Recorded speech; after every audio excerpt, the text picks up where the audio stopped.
On April 15, 2019, the world stopped and watched in horror as flames devoured one of humanity's greatest masterpieces, Notre Dame de Paris.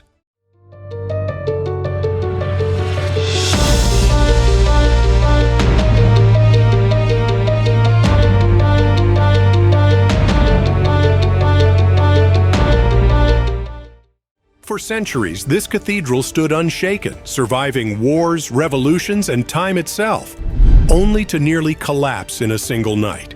But what happened next shocked the world even more.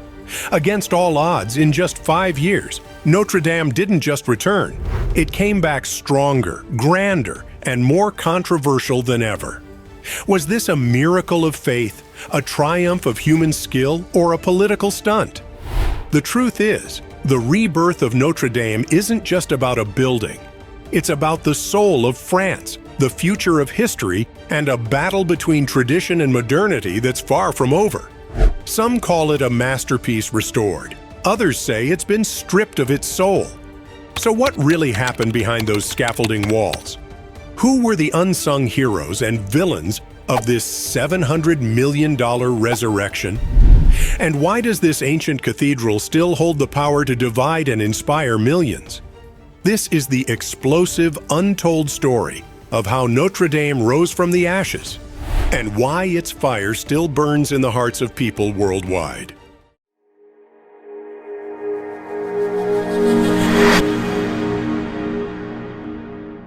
The night of April 15, 2019 started like any other in Paris. But by sunset, the unthinkable happened. Notre Dame was burning. For hours, firefighters battled the flames as the world watched in shock. The spire, the very symbol of Paris, collapsed in a shower of sparks. Priceless relics, centuries-old wood, and stained glass were at risk of being lost forever.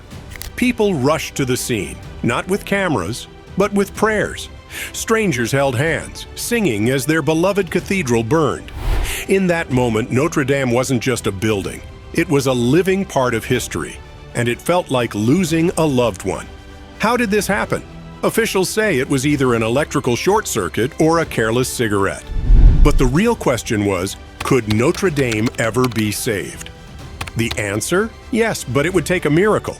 Over 700 million euros poured in from around the world. From billionaires, ordinary citizens, even children donating their pocket money. France vowed to rebuild Notre Dame exactly as it was, but faster than anyone thought possible. More than 2,000 workers, stonemasons, glassmakers, blacksmiths, worked day and night. They used the same medieval techniques that built Notre Dame 850 years ago. Hand-cut stone, hand-forged nails, even the same type of oak trees from ancient French forests. The man leading this mission, architect Philippe Villeneuve. As a boy, he built a cardboard model of Notre Dame. Now he was rebuilding the real thing. He later said, "The day of the fire, a part of me died, but today it's alive again." But not everything went smoothly. Some changes sparked huge controversy. 6 historic stained glass windows, unharmed by the fire, were replaced with modern designs. Critics called it a betrayal. Supporters said it was progress. The fight over Notre Dame's soul had just begun. Why does this cathedral really matter? Because Notre Dame isn't just a church. It's the heartbeat of France. Kings were crowned here. Revolutions were born here. Victor Hugo's Hunchback of Notre Dame made it a legend. Losing it felt like losing a part of human history. And its rebirth brought people together in ways no one expected. Muslim craftsmen worked alongside Christian artisans. A choir of construction workers, many who'd never sung before, performed at the reopening. Even a disabled artist, Paul Delivrant, used charred wood from the fire to build beautiful wheelchairs, calling them symbols of survival. When Notre Dame reopened in December 2024, it wasn't just a victory for France. It was a message to the world. In an age of division, this ancient cathedral reminded us what we build together, no fire can destroy. Inside, the cathedral gleamed like never before. Every stone had been cleaned, every painting restored, every stained glass window polished to brilliance. The air was thick with emotion. Some whispered prayers, others wiped away tears. For many, it felt like a homecoming. The guest list read like a who's who of global leaders. But the real stars? The thousands of workers, artisans, and everyday people who made this moment possible. From the carpenters who shaped the spire by hand to the volunteers who sorted through rubble. This was their victory too.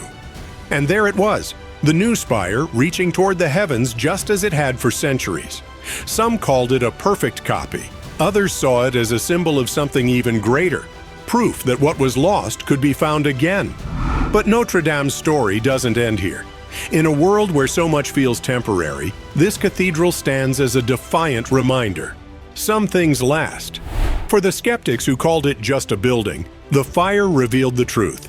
Notre Dame is a living, breathing part of who we are. It's in the Muslim craftsman who helped rebuild it, the disabled artist who turned its ashes into art, the atheist who wept when the spire fell.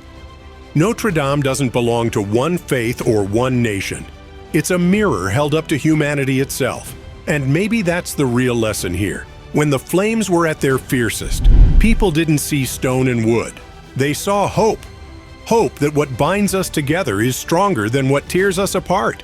Hope that even in our darkest hour, we can still rebuild.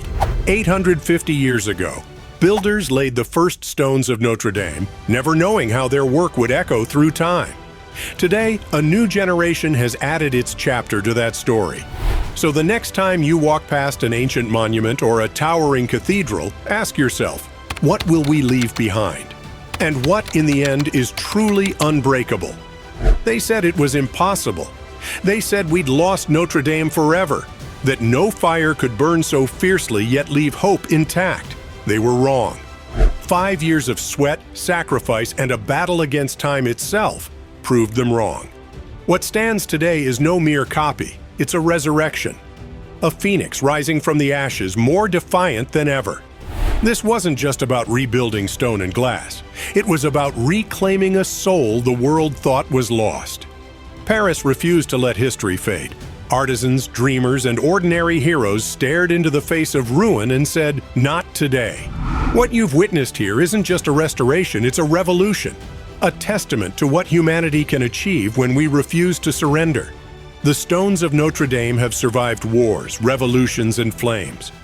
And now, they're ready to stand for centuries more, silent witnesses to our stubborn, glorious refusal to let beauty die.